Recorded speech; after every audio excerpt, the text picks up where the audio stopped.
This thing's got a small crack in it, and the duct tape did a nice job for a couple years. But the crack's kind of gotten bigger, and it's not sealing like it used to. You can see the crack's kind of extensive there. Looks like I even tried epoxy on it before I used the duct tape. I guess that didn't work either. Oh well. I'm going to try something different. So I borrowed this hot glue gun. I'm going to give this a go, see what happens here.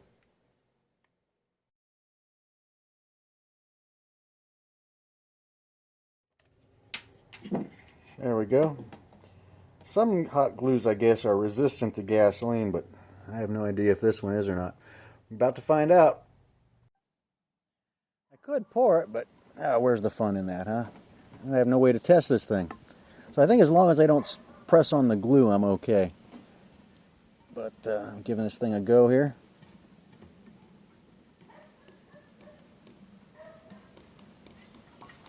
Yeah, it works much better.